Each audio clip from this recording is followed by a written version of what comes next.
মাওলানা মুহাম্মদ বিশ্বভুবনে যা কিছু আছে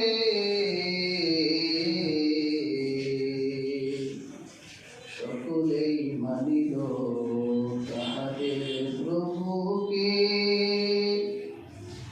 কেবলই মানুষ হল যে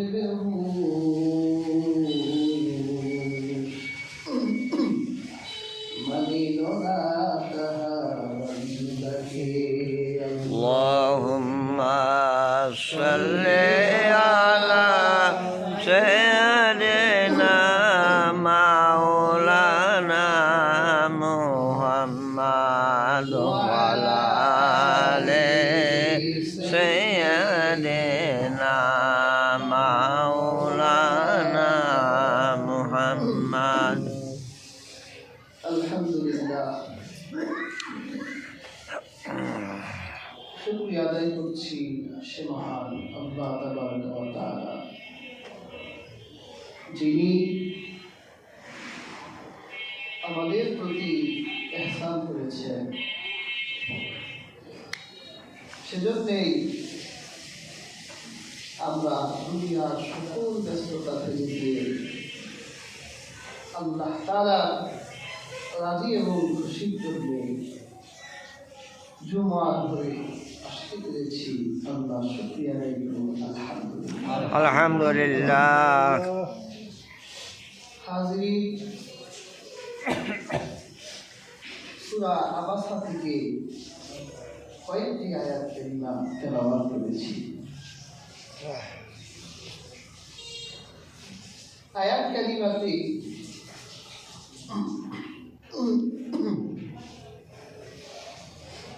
আল্লাহ তাবারাক ওয়া তাআলা ইরশাদ করেছেন, ফাইযা জাআতিস সাখা, অতঃপর যখন তোমাদের কাছে সাখা আসবে, ইয়াউমা ইয়াফিরুল মার'উ মিন আখিহি ওয়া উম্মিহি ওয়া আবিহি ওয়া সাহিবাতিহি ওয়া বানিহি। ভাই বোন তার ভাই থেকে, বাবা মা, স্ত্রী সন্তান পালন করবে। লিকুল্লি ইমরিইন ইয়াওমাইযিন শা'নুন ইউগনিহি, তাদের প্রত্যেকেই থাকবে ওই অবস্থার উপর আত্মব্যস্ত। আলোচিত আয়াতগুলো থেকে প্রতীয়মান হয়, আমরা যেটা বুঝি, হাসরের মাঠে অকল্পিত, অচিন্তনীয়, অসহনীয় ভয়াল একটি চিত্র আল্লাহ তুলে ধরেছেন। ঠিক না? বিশ্বাস তো করি হাসরের মাঠ হবে, হিসাব নিকাশ হবে, বিচার ফয়সালা হবে। কি বলেন, বিশ্বাস কি আমরা করি না? করি। এটা ইমানের একটা অংশ। এই পৃথিবীতে হাজার মানুষ, লক্ষ কোটি মানুষ, এক একজনের এক এক চিন্তা। কেউ বলে গড আছে, কেউ বলে নাই। কেউ বলে দুনিয়ায় শেষ, আবার কেউ বলে আখিরাত আছে।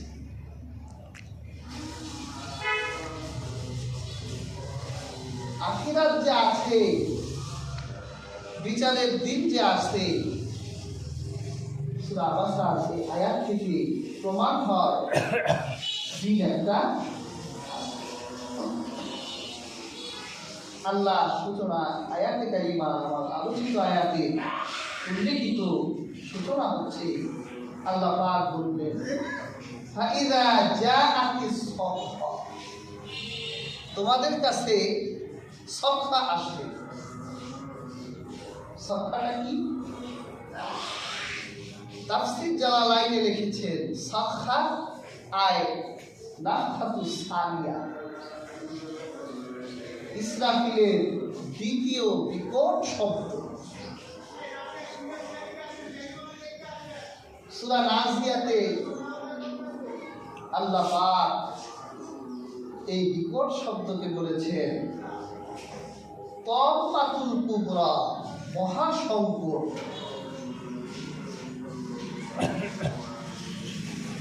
হাসরের দিনটা এটা একটা সংকটময় দিন।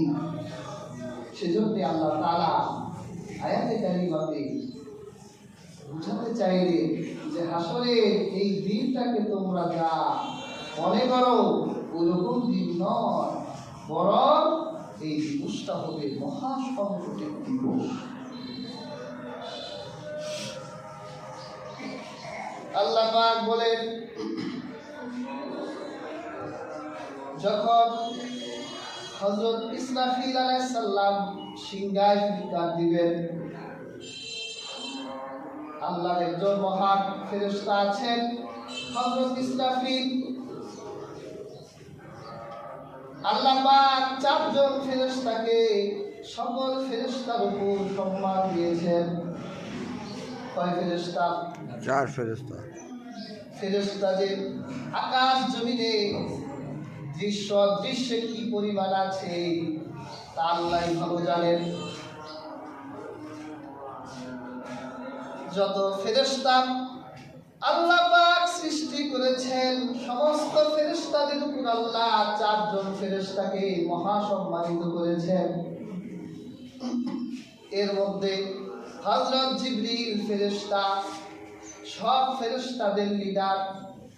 আল্লাহ হযরত জিবরিলকে শুধু কাজ দিয়েছিলেন, তোমার কাজ হবে 1,24,000 যে বার্তা বাহক প্রেরণ করলাম, এই 1,24,000 নবীদের দরবারে যাবে। জিবরিল কাজ করেছেন। হাদিস থেকে বোঝা যায় হযরত জিবরিল আমার নূর নবীজির কাছে 24,000 বার এসেছেন। সুবহানাল্লাহ। একবার দুইবার 24,000 বার। আল্লাহ পাক হযরত মিকিয়ালকে তৈরি করেছেন। আকাশ জমিনের যে রিজিক ব্যবস্থা আছে সমস্ত দায়িত্ব আল্লাহ হযরত মিকিয়ালের হাতে দিয়েছেন। আর আমরা জানি আজরাইল বলি মালাকাল মাউত, আল্লাহ যত সৃষ্টি আছে সমস্ত সৃষ্টির রূপগুলোকে হরণ করে। বড় বড় 4 ফেরেশতা, 3 ফেরেশতার কাজ হচ্ছে হয়ে গেছে, কিন্তু হযরত ইসরাফিল এক ফেরেশতা, আল্লাহ পাক তার কোনো কাজ দেয় নাই। একটা মাত্র কাজের অপেক্ষায় তিনি আল্লাহর নির্দেশের ইন্তজার করছেন। হাতে একটা বাঁশি, আল্লাহর কুদরতের চেহারার দিকে তাকিয়ে আছেন। একটা মুহূর্তের জন্য অমনোযোগী হয় না, কখন যেন আল্লাহ আদেশ করে দেয়, দাও তোমার বাঁশিটা বাজাও। আল্লাহর নির্দেশের দিকে মনোযোগী হয়ে ইসরাফিল আলাইহিস সালাম যে আছে, তখন আল্লাহ নির্দেশ দেন। যখন নির্দেশ আসবে, সূরা জুমারে আল্লাহ পাক বলেন ওয়ানুফিখা ফিস-সূরি ফাসাইকা মান ফিস-সামাওয়াতি ওয়া মান ফিল-আরদি ইল্লা মান শাআল্লাহ।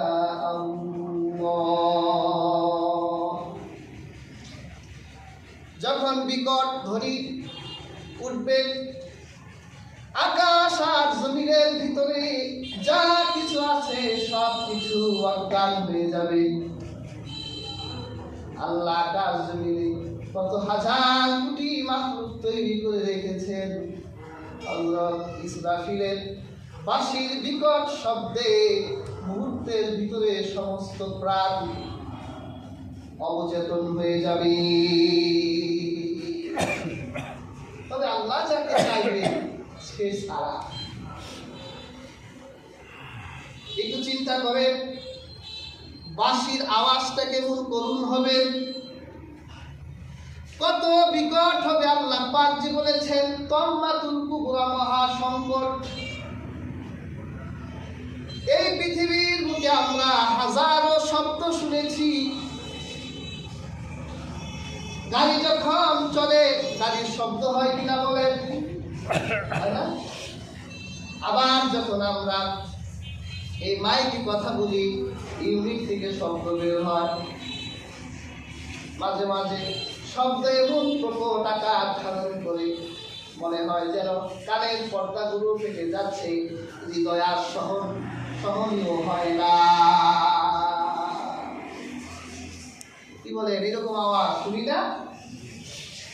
আবার বজ্রপাতের শব্দ যখন শুনি, একটু দেখি যে বজ্রে আলো আসছে, কানে আঙ্গুল দিই, কিন্তু কানের পর্দা ফেটে না।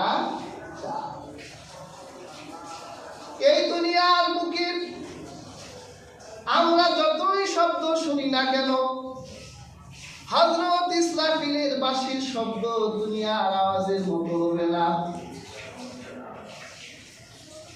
দুনিয়ার আওয়াজ শব্দ করে আমাদের অজ্ঞান করতে পারে না, কানের পর্দা ফাটাতে পারে না, হৃদয়কে ফাটাই দিতে পারে না। কিন্তু সেই দিন ইসরাফিল আমার আল্লাহ আদেশ পাওয়া মাত্রই এমন ফুৎকার দিবে, করুণ বিকট শব্দে মানুষের কানের পর্দাগুলো ফেটে যাবে, সব অজ্ঞান হয়ে যাবে। আল্লাহ যতদিন চাই। মুহাদ্দিসিরা বলেন ইসরাফিল দুইটা ফুৎকার দিবে। প্রথম ফুৎকারের পর দ্বিতীয় ফুৎকার যখন দিবেন, সুম্মা নুফিখা ফীহি উখরা ফাইযা হুম কিয়ামুন ইয়ানজুরুন।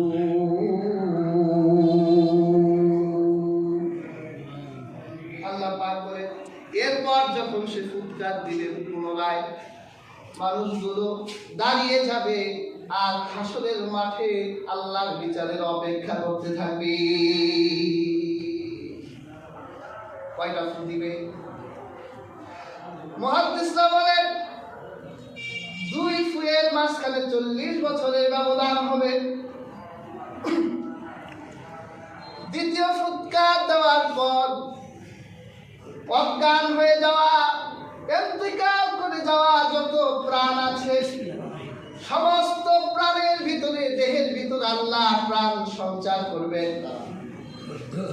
কবরের ভিতরে ঘুমিয়ে থাকা সমস্ত মানুষগুলো কবরগুলো ফেটে যাবে। গর্তের ভিতর থেকে পিঁপড়াগুলো যেভাবে একটার পর একটা বের হয়, কবর থেকে মানুষগুলো এভাবে বের হতে থাকবে।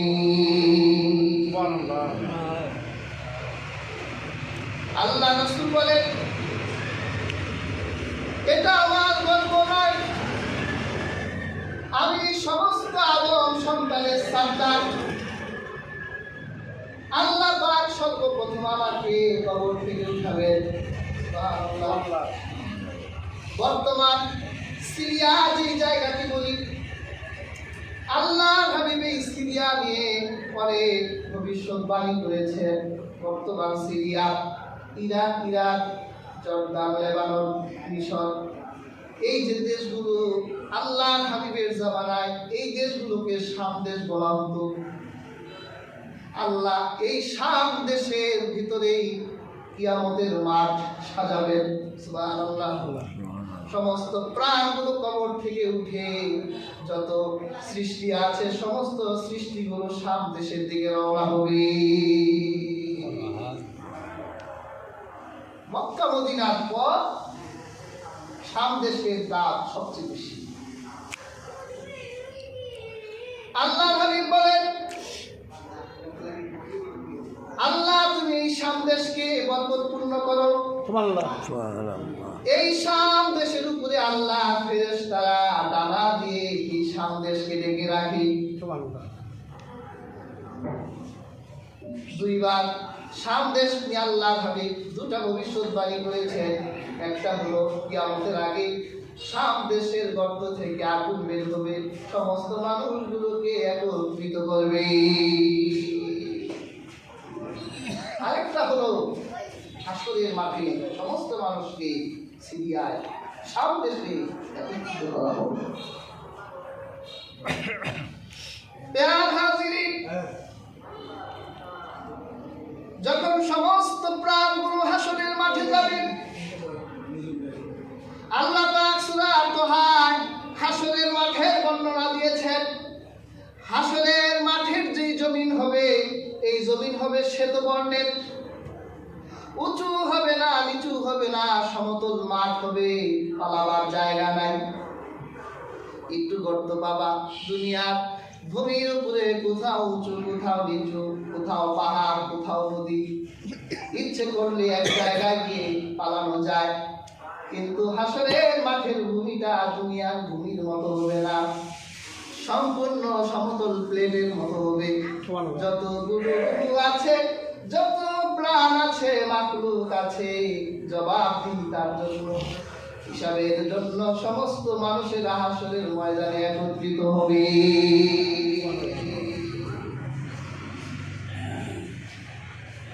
পায়ের নিচের পাতা যতটুকু জায়গা পড়ে, এক পায়ের নিচে, দুই পায়ের নিচে, এতটুকু জায়গা ছাড়া বেশি জায়গা কেউ পাবে না। এতটুকু জায়গায় হবে আপনার জায়গা, এক কদম আগেও যেতে পারবেন না, পিছনেও না। কতক্ষণ পর্যন্ত দাঁড়িয়ে থাকা যায়? দুনিয়ায় এক জায়গায় 1 ঘন্টা দাঁড়াই থাকলে আর ভালো লাগে না, বসতে মনে চায়, মেজাজ গরম হয়ে যায়, বসার জন্য দেওয়ানা হয়ে যায়। আর হাদিসে পাকে এসেছে 40 বছর পর্যন্ত মানুষ একটা জায়গার উপর দাঁড়িয়ে থাকবে, তখন বিচার হবে। একটা জায়গা 40 বছর পর্যন্ত দাঁড়িয়ে, আকাশের সূর্য মাথার কাছে। আল্লাহ পাক নির্দেশ দিবেন, যাও ফেরেশতারা, 70,000 ফেরেশতারা জাহান্নামের কাছে যাও। জাহান্নামকে 70,000 রশি দিয়ে, শিকল দিয়ে বাঁধা হয়েছে, পরে টেনে হাসরের মাঠের কাছে আনো। দেখবেন গরুগুলো যখন কথা শুনে অবাধ্য হয়ে যায়, ছাগলগুলো যখন অবাধ্য হয়ে যায়, মালিক রাগ করে টানতে টানতে সামনে আনে, আর ছাগলগুলো পুর দিয়ে পেছনের দিকে যেতে চায়। জাহান্নামটা হাসরের মাঠের কাছে আসতে চাইবে না, 70,000 ফেরেশতারা টানতে থাকবে। জাহান্নামের ভিতরে এমন রাগ তৈরি হবে, হামতাস করবে, জাহান্নাম চিৎকার করতে থাকবে। জাহান্নামের আগুনের দমকা হাওয়াগুলো হাসরের মাঠের উপরে আসবে, হাসরের মানুষগুলো জাহান্নামের তাপে অসহনীয় হয়ে যাবে। 40 বছর দাঁড়িয়ে আছে, বিচার হয় না কেন? আল্লাহ কেন আমাদের সামনে সমাসীন হন না? এভাবে দাঁড়াই থাকার চেয়ে বিচার হয়ে যাওয়া ভালো। অথচ দুনিয়ায় উল্টা চিত্রে একটা অন্যায় করলে বিচারের ডেট দেওয়া হয়। মানুষগুলো যতক্ষণ পর্যন্ত বিচার না হয়, ততক্ষণ পর্যন্ত একটু আরাম থাকে। আয় হায়, বিচার হয়ে গেলেই তো ধরা খেয়ে যাবো। আর হাসরেবাসীরা হাসরের ময়দানে অসহনীয়, অকল্পিত, অচিন্তানীয় এই পরিস্থিতির মোকাবেলা যখন করবে, মানুষগুলো চিৎকার করে বলতে থাকবে, আল্লাহ আপনি আদালত কায়েম করেন, আমাদের সঙ্গে বসে যান, জাহান্নামে যেতে হলে আমাদের ফয়সালা করাই দেন, এখানে দাঁড়াই থেকে কষ্ট পেতে আর ভালো লাগে না।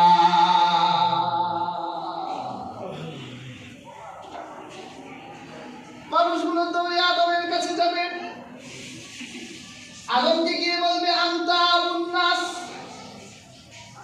খলাকাকাল্লাহু বিয়াদি। আদম, আপনি আমাদের মানব জাতির বাবা, আমাদের আব্বা।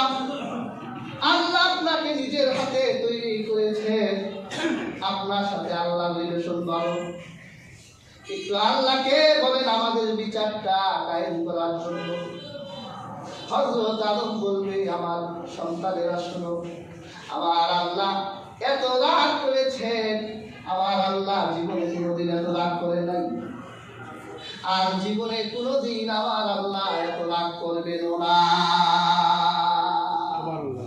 আজকে আল্লাহ এরকম রাগ করেছেন। একের পর এক নবী, কোন নবীর কনফিডেন্স নাই আল্লাহর সামনে বিচারের মাঠ কায়েম করার, সুপারিশ করার। হযরত ঈসা নবী বলবেন মাকামে মাহমুদে রাহমাতুল লিল আলামিন, আমার আল্লাহ কুদরতের পায়ে সিজদায় কান্না করছেন, তোমরা গিয়ে রাহমাতুল লিল আলামিনকে উঠাও আর সুপারিশ করতে বলো। রাহমাতুল লিল আলামিনের সুপারিশে আজকে হাসর বসবে। সুবহানাল্লাহ।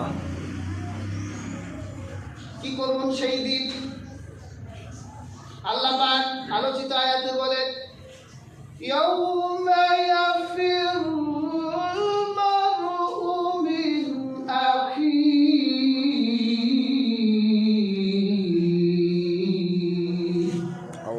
ওয়া উম্মিহি ওয়া আবিহি ওয়া সাহিবাতিহি ওয়া বানিহি।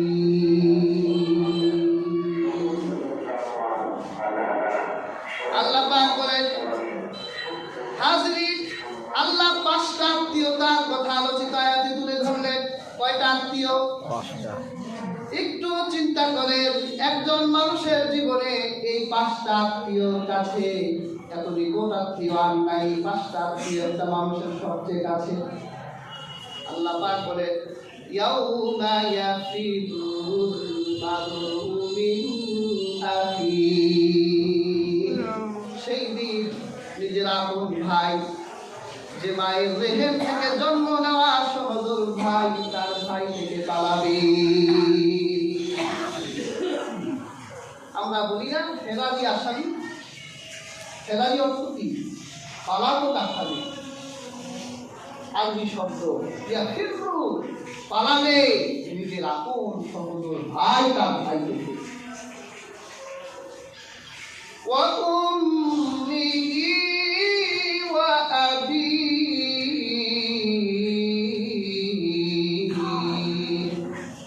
নিজের মা এবং নিজের বাবা। ওয়া সাহিবাতিহি ওয়া বানিহি, নিজের আপন স্ত্রী আর তার সন্তানগুলো। কয়টা আত্মীয়? পাঁচটা। আপন ভাই, বোন, নিজের বাবা, নিজের মা, নিজের কলিজার টুকরা সন্তান, স্ত্রী। বলেন তো এই পাঁচটা আত্মীয় ছাড়া কাছে কোনো আত্মীয় আছে নাকি? আমাদের দেশে আছে শাশুড়ি, শ্বশুর, ঠিক না? নিজের মাকে যত মহব্বত করে মা না রাখে, এর থেকে শাশুড়িরে তার থেকে মজা করে মা রাখে, ঠিক না? কিন্তু হাজরিন, একটা মানুষের জীবনে এই পাঁচটা আত্মীয় হলো তার সবচেয়ে কাছে। আল্লাহ বুঝাতে চাইলেন, তোর জীবনের সবচেয়ে কাছের এই পাঁচটা আত্মীয় কিয়ামতে অচিন্তনীয়, অসহনীয়, অকল্পিত সেই দিন এমন বিভীষিকাময় মুহূর্ত ঘটবে, তোর এই কাছের পাঁচটা আত্মীয় তোর থেকে পালাবে। তোর ভাই পালাবে, তোর মা পালাবে, তোর বাবা পালাবে, তোর সন্তানরা, স্ত্রীরা পালাই যাবে। তাফসীর জালালাইনে পালাবার দুইটা অর্থ করেছেন। একটা অর্থ হলো জবাবদিহিতার ভয়। ওই দিন তো আল্লাহ ইনসাফের আদালত বসবে। ওই আদালত তো ঘুষ খাওয়া যায় না, ম্যানেজ করা যায় না। দুনিয়ার আদালতে যারা ঘুষ খাওয়ায়া ম্যানেজ করে দিনকে রাত বানাতে পারত, আবার রাতকে দিন বানাতে পারত, আল্লাহর ইনসাফের আদালতে দিন রাত বানানো যাবে না, রাতকে দিন বানানো যাবে না। আল্লাহ আদালত কায়েম করার পরেই তো ঘোষণা দিলেন, লিমানিল মুলকুল ইয়াউম। এই তো তোরা সাক্ষী দে আজকে রাজত্ব কার। ওদের ভিতরে এমন ভয় সঞ্চার হবে আল্লাহর গর্জনে, একটা প্রাণেরও জবাব দিবার ক্ষমতা থাকবে না। আল্লাহ খুশি হবে, নিজেই জবাব দিবেন, লিল্লাহি ওয়াহিদিল ওয়াহ্হাব। আজকে মহা পরাক্রমশালী আল্লাহ রাজত্ব। ম্যানেজ হবে না, ঘুষ খাওয়া চলবে না। আজকে যদি নিজের আপন ভাই আল্লাহর ইনসাফের আদালতের সামনে দাঁড়ায়া বলে, আল্লাহ আমার ভাই ছাদতলায় থাকতো, আমার গাছতলায় রাখতো, নিজের বাবার বন্টিত সম্পত্তি নিজে পাওয়ার পর ছাদতলা করে আমার বাসার উঠানের ভিতরে কোন দেওয়াল কিনেছিল, আমি বাইরে যেতে পারতাম না, দুনিয়ার আদালত ম্যানেজ করেছিল, কিন্তু আপনি আহকামুল হাকিমিন, আপনার আদালতে ইনসাফ আছে। আজকে আমার ভাইয়ের বিচার না করা পর্যন্ত আপনার আদালত থেকে যাব না। এই ভয়ে ভাই থেকে পালাতে থাকে। ভাই আমার নষ্ট করেছি, ভাইয়ের অধিকার নষ্ট করেছি, আজকে আল্লাহর আদালতে মামলা করে জামিন নাই। নিজের মা পালাবে, বাবা পালাবে, পরিচয় দিবে না।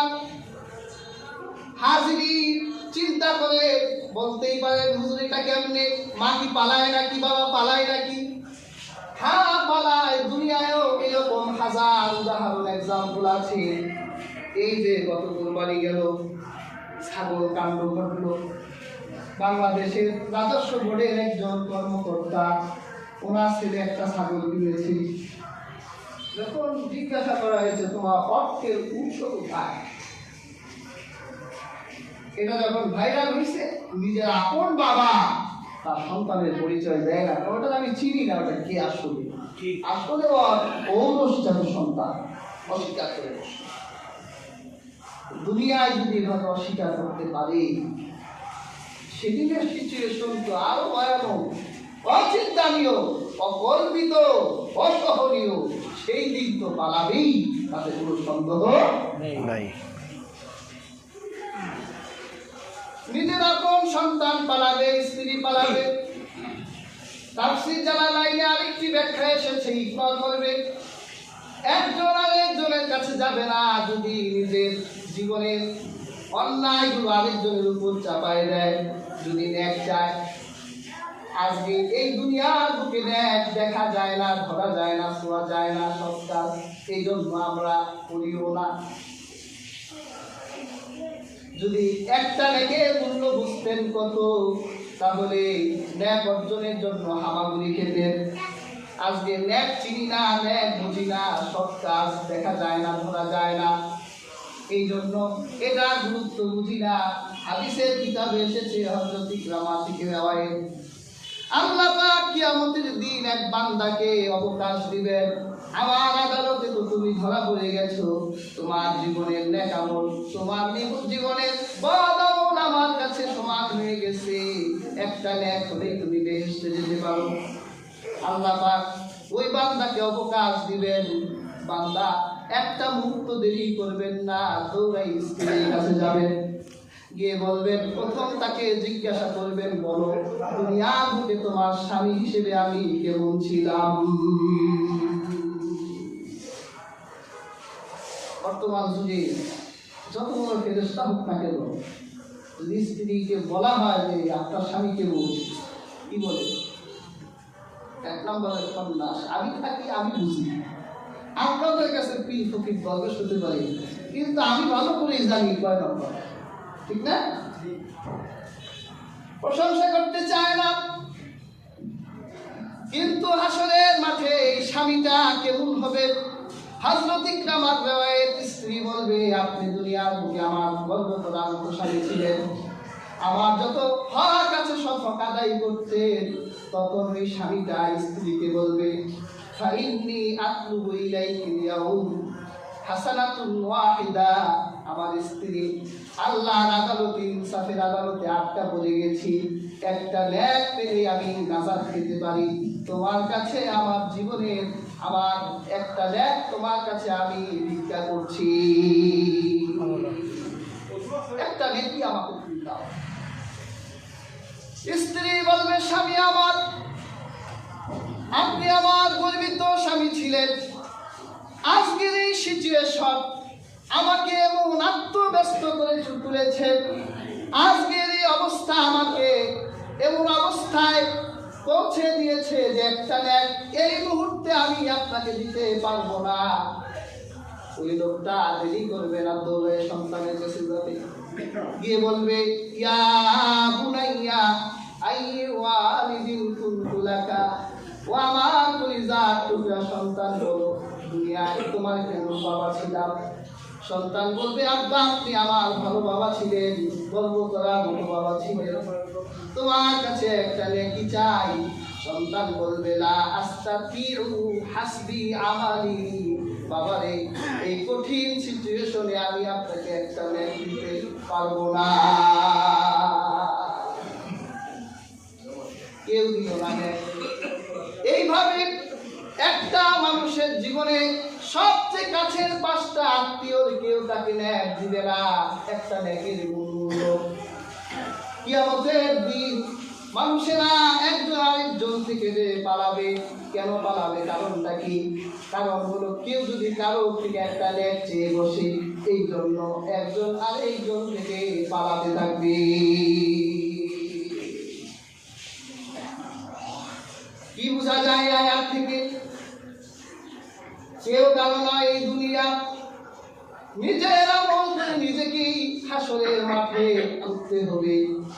হাজিরিন, দুঃখের দিনে চরম বিভীষিকাময় মুহূর্তের দিনে যে আপনার বন্ধু হয় না, সে আসলেই আপনার বন্ধু না।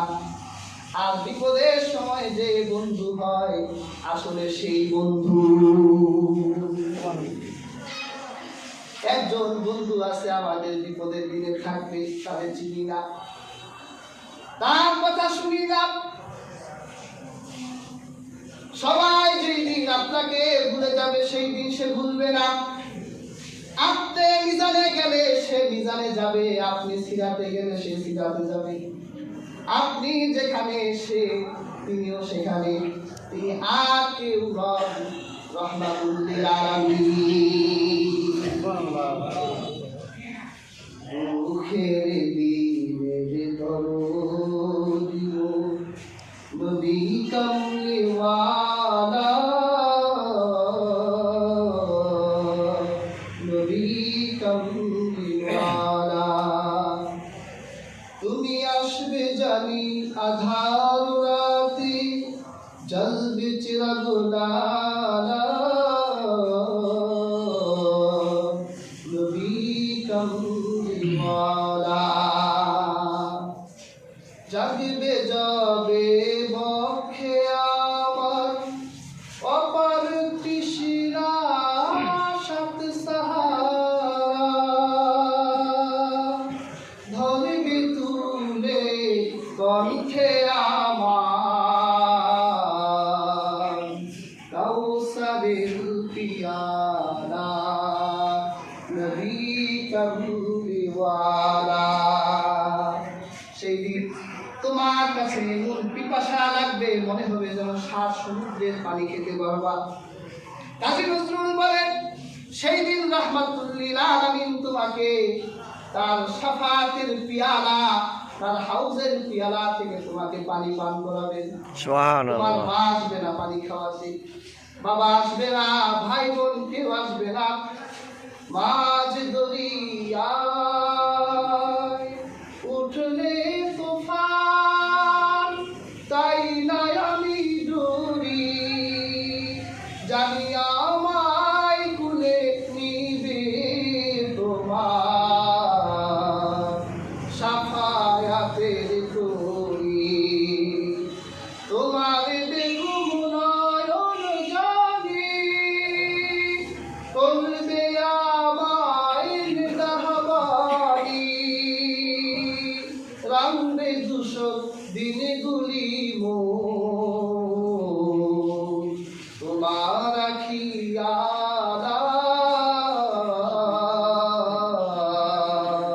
নবী কমলিওয়ালা। যে রাসূল তোমার বিপদের দিন তোমার পাশে থাকবে, তুমি সেই রাসূলুল্লাহকে কতটা ভালোবাসো, কতটা মহব্বত করো। তোমার রাসূল এই দুনিয়া বুকে তোমার জন্য দুনিয়া করলো না, তোমার জন্য কাঁদলো, তোমার জন্য তায়েফে মার খেলো, তোমার জন্য উহুদে রক্ত দিল, তোমার জন্য এত রক্ত ঝরালো। এখনো রওজা মুবারকে তোমার জন্য রাসূলুল্লাহ উম্মত করে কাঁদে। হাসরের মাঠে উম্মতের বিপদের দিন আল্লাহ রাসূল কি করবেন, হাদিসের কিতাব দেখলে বোঝা যায়। আমার আল্লাহ, আমার সমস্ত নবীরা আমার আল্লাহকে রাজি করতে চাইবেন হাসরে, আর আমার আল্লাহ হাসরের মাঠে আমার রাসূলকে রাজি করতে চাইবেন। সূরা দুহা খুলে, সূরা দুহার ভিতরে ওয়ালা সাওফা ইউতিকা রাব্বুকা ফাতারদা, এই আয়াতের ব্যাখ্যা এসেছে আমার রাসূলকে আল্লাহ, প্রত্যেক নবীকে আল্লাহ একটা দোয়ার ফ্যাসিলিটি দিয়েছিল। দুনিয়ায় বসে ওই নবীটা যে দোয়া করবে তার সব দোয়া কবুল হবে। সমস্ত নবীরা দুনিয়ার বুকে তাদের দোয়াটা খরচ করে ফেলেছে, কিন্তু আমার রাসূল উহুদে রক্ত দিলেন, আমার রাসূল তায়েফে রক্ত দিলেন। ফেরেশতা এসে বলল আকাশে হাত তুলে আপনার দোয়াটা করে ফেলেন, কিন্তু আমার রাসূল উহুদে দোয়া করলো না, আমার রাসূল বদরে দোয়া করলো না, খন্দকে দোয়া করলো না, দোয়াটা রেখে দিল। এই দোয়াটা আল্লাহ রাসূল রেখে দিল। আল্লাহ হাসরের মাঠে বারবার নবীকে জিজ্ঞাসা করবে আরবিতু, আপনি কি রাজি আছেন? আপনার এই উম্মত দিলাম, এরে দিলাম, এরে দিলাম, এরে দিলাম, আপনি কি রাজি আছেন? আল্লাহ রাসূল বলেছেন লা আরদা ওয়া ওয়াহিদুম মিন উম্মতি ফিন্নার, আমি ততক্ষণ পর্যন্ত রাজি হব না যতক্ষণ পর্যন্ত আমার একটা উম্মত জাহান্নামের আগুনে জ্বলবে। সুবহানাল্লাহ। আমি ততক্ষণ পর্যন্ত রাজি হব না। সেই রাসূল আপনার জন্য এত কিছু করলো, দুনিয়ায় করে গেল, হাসরে করবে। সেই রাসূলের দেখানো পথে চলে, সেই রাসূলের রঙে রঙিন হয়ে যান। যখন কঠিন বিভীষিকাময় মুহূর্তে সবাই আপনাকে ভুলে যাবে, মনে রাখবেন আপনার রাসূলের রঙে রঙিন হলে আপনার রাসূল আপনাকে ভুলবে না। আপনার রাসূল এসে বলবে আপনার আল্লাহকে বলবে আল্লাহ আমার এই উম্মতকে আপনি কি কারণে জাহান্নাম দিলেন? আমার আল্লাহ বলবে হে আমার হাবিব, আপনার উম্মতকে এই কারণে দিয়েছি। আল্লাহ ফের আমারে রাজি করবেন। এই বিপদের দিন আমার উম্মতকে আমি জান্নাতে চাই, আমার রাসূলের সুপারিশে তার পাপী উম্মতগুলো জান্নাতি হবে। সেই জন্য হাজিরিন, আজকে সূরা আবাসা আলোচিত আয়াতগুলো থেকে যতটুকু বুঝতে পারি, এই দুনিয়ায় কেউ আমাদের না, এই দুনিয়ায় আল্লাহ আত্মীয়তার বন্ধন এই জন্য দিয়েছেন যাতে দুনিয়ার ব্যালেন্স ঠিক থাকে। এই জন্য একজন বাবা বানালেন, একজনকে মা বানালেন, আবার সন্তান বানালেন, দুনিয়ার বংশ প্রজন্মকে, দুনিয়ার মানুষের বংশীয় ধারাকে, দুনিয়ার ব্যালেন্স, আল্লাহ দুনিয়াকে ব্যালেন্স রাখার জন্য। কিন্তু আখিরাতে এই সম্পর্কগুলো কোনো ফ্যাক্ট হবে না। আখিরাতে কেউ বাবা হবে না, কেউ মা হবে না, কেউ ভাই হবে না, কেউ বোন হবে না। এই জন্যই সবাই আত্মব্যস্ত থাকবে। এই দুনিয়ার বুকেই আমরা আমাদের কবরকে সাজাবো, এই দুনিয়ায় বসেই আমরা আমাদের আখিরকে সাজাবো। এই দুনিয়ার বুকে থেকে আমার আল্লাহর হুকুমগুলো পালন করে, আমার রাসূলুল্লাহর আনুগত্য করেই আমরা যদি দুনিয়ার বুকে আমার রাসূলের দেখানো পথে চলতে পারি, আশা করা যায় কিয়ামতের এই বিভীষিকাময় মুহূর্তে আমরা এই কিয়ামতের দিন আমরা এই বিভীষিকার সম্মুখীন হব না। আল্লাহ পাক আমাদেরকে আরশের ছায়ার নিচে রাখবে। মনে হবে যেন একটা মুহূর্তে হাসর শেষ। সুবহানাল্লাহ। সেজন্য হাজরি আসুন, দুনিয়া সকল ব্যস্ততা গুটিয়ে ফেলে জীবনকে আবার নতুন করে সাজায়। আখিরাতে সেই দিন হবে বড় ভয়াবহ দিন, সেই দিনকে যাতে সুন্দর করা যায়। রাসূলুল্লাহ সেই দিনে আমাদের পারের মাঝি হবে। রাসূলুল্লাহ সেই দেখানো আদর্শ অনুযায়ী যাতে আমরা জীবনকে পরিচালিত করতে পারি। আল্লাহ তাআলা সেই তৌফিক দান করুন। যারা সুন্নাত পড়েনি